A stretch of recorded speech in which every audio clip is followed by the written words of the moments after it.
დღეისათვის ქართლის რაიონში ტუბერკულოზის გავრცელების მხრივ ძალიან სავალალო მდგომარეობაა. ამ დაავადების გავრცელებას ხელს უწყობს მოსახლეობის დაბალი მატერიალურ-ეკონომიური მხარე. მეფხოდელობაში მას დაბალკალორიული და არასუფასოვანი კვება.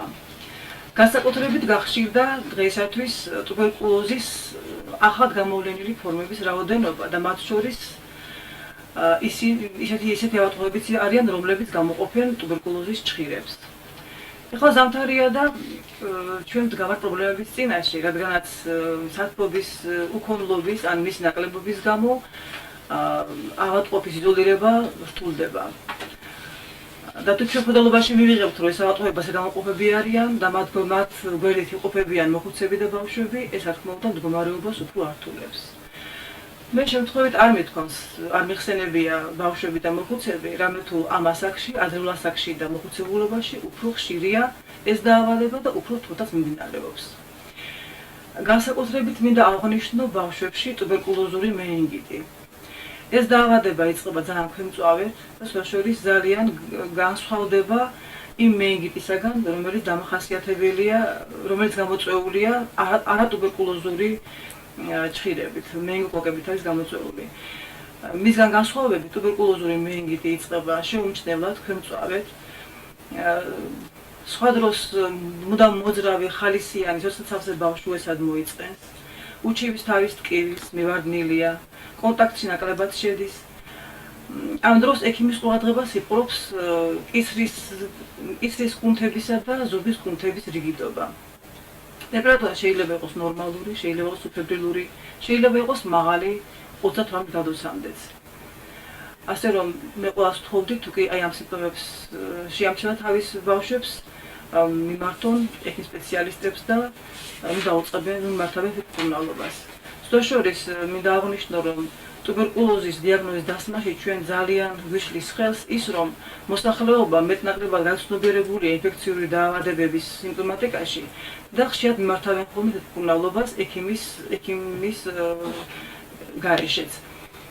ეს ყველაფერი ყოველს ართულებს სიტუაციას, რადგან ამ დროს იშლება ტუბერკულოზის კლინიკა, თავის დროზე ვეღარ მოდიან ავადმყოფები ჩვენთან და რა თქმა უნდა შორტასული ფორმების ყველა უფრო ძნელია, ვიდრე ახალ გამოვლენილი ფორმებისა. გარდა ამისა, ტუბერკულოზის დიაგნოსტიკის დასმაში ჩვენ ხელს გვიშლის ის ფაქტორიც, რომ ძალიან ხშირად, ისე იგი სხვა სომატური დაავადებების დროს იყენებენ ანტიტუბერკულოზურ პრეპარატებს, როგორიცაა სტრეპტომიცინი, რიფამპიცინი, იზონიაზიდი. ხშირად ყოფილა ხოლმე შემთხვევა, რაც გამომიკითხავს მე ავადმყოფი, ანამნეზოთა შემიკრებია, უხსენებიათ ხოლმე ხშირად, რომ უთქვამთ, რომ ისინი იღებდნენ 2-3 კვირის განმავლობაში სტრეპტომიცინს და რიფამპიცინს. ეს რა თქმა უნდა ყველა დაუშვებელი, რადგან აი ამ პრეპარატების გამოყენება ასე მოკლე დროის მანძილზე არასდროს შემთხვევაში არ შეიძლება. ის იწვევს შეგუებას ბეკას ჩხირებთან, ტუბერკულოზის გამოწვეულ ჩხირებთან და გაჭირვების შემთხვევაში უკვე ისინი ვეღარ მოახდენენ სასურველ ეფექტს მკურნალობის დროს. მე მინდა მიმართო ყველას, ვინც გადაიტანა გრიპი რამოდენიმეჯერ, ან ფილტვების ანთება, მწვავე ბრონქიტი ჰქონდა რამოდენიმეჯერ, აქვს ახანგრძლივებული ხველა, ნახევარში შენიშნა სისხლი, ან უჩივის ტემპერატურის მომატებას საღამოობით 38 და 38 გრადუსამდე შესაძლოა ადგილი ჰქონდეს ჰიპოთერმია, ესე იგი, რაც ტემპერატურა არ აღწევს 38 გრადუსამდე. ეს ხშირია ხოლმე ტუბერკულოზური ინტოქსიკაციების დროს. მოხდით ჩვენ თუ კაბინეტში. და თუ ეს სიმპტომები ახასიათებს ისეთ ავადმყოფებს, როგორიც არის მაგალითად შაქრიანი დიაბეტი დაავადებულებს, ტუბერკულოზი, კუჭისხლოვანი დაავადებულ ადამიანებს, რა თქმა უნდა, ეს უფრო რისკის ჯგუფი აქვს, რისკი უფრო მეტია და ასეთი ადამიანი მოვიდეს აუცილებლად ფიზიატრთან. ჩვენთან მინდა აღვნიშნო, რომ ჩვენთან მკურნალობა მიმდინარეობს მსოფლიო ჯანდაცვის ორგანიზაციის მიადგენელი სტანდარტების მიხედვით.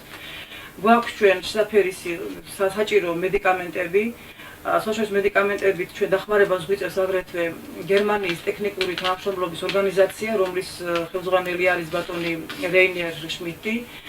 აი ახლა ჩვენ მივიღეთ საშუალის წამლები, რაც საჭიროა. ჩვენს განკარგულებაში არის რენტგენ კაბინეტი, გვაქვს ლაბორატორია, სადაც ვიღებთ ნახველის ანალიზს, ვამოწმებთ შარდს და სისხლს. ასე რომ მოსახლეობას მინდა ვთხოვო, რომ ესე იგი საჭიროების შემთხვევაში მოგმართონ ტუპ კაბინეტში. კიდევ მინდა შევახსენო მათ, ვინც არ იციან, რომ თუ კი ადრე დადასებული იყო თანაგანახის სახით 2 ლარი, ეხლა როგორც ტუბერკულოზით დაავადებულ ადამიანი, როგორც სოციალურად დაუცველი ფენა, ეს მოხსნილია მთლიანად, ეს გაასახადი, ასე რომ ჩვენთან მკურნალობა არის არსებით უფასო. ყოველების გარდა მე შემიძლია კიდევ თქვა, რომ გვაქვს ჩვენ ხელის შემშლელი პირობების მუშაობაში, ეს არის მაგალითად უშტუფობა, უსინათლობა, სინათლე რომ არ არის, ეს ძალიან მიგუშეს ხელს. ამ დროს არ მუშაობს რენტგენ კაბინეტი და ჩვენი ავადმყოფი იძულებულები არიან სხვა რაიონებში მიმართონ რენტგენის გადასაღებად. შემდეგ, რა თქმა უნდა, ტრანსპორტი ძალიან ძნელია, გვიჭირს, ვერ გავდივართ ჩვენ უბნებზე კერების სანახავად. გარდა ამისა, არა გვაქვს ჩვენ უწინდებურად დეზინფექციო საშუალებანი, რომ გაკეთდეს კერებში ეს დეზინფექცია. როგორც და ჩვენ შენობაც მოძველებული კი არ იყო ძველი შენობა, ამისი რემონტის გაკეთებაც ალბათ არ ღირს. რა ვიცი, ახალი შენობა მიღება თუ არა, არავინ არ იცის. ისე კი რა თქმა უნდა, ტუპ კაბინეტი უნდა იყოს უფრო შედარებით ისეთ შენობაში, სადაც მატერიალურ-ტექნიკური ბაზა იქნებოდა თავის სიმაღლეზე. რამე თუ დღესდღეობით ტუბერკულოზი შორის ალბათ პირველი პრობლემაა და ყვანტმა შეუწყოთ ხელი, რომ ამ დაავადების ლიკვიდაციაში დაგვეხმაროს ყველა.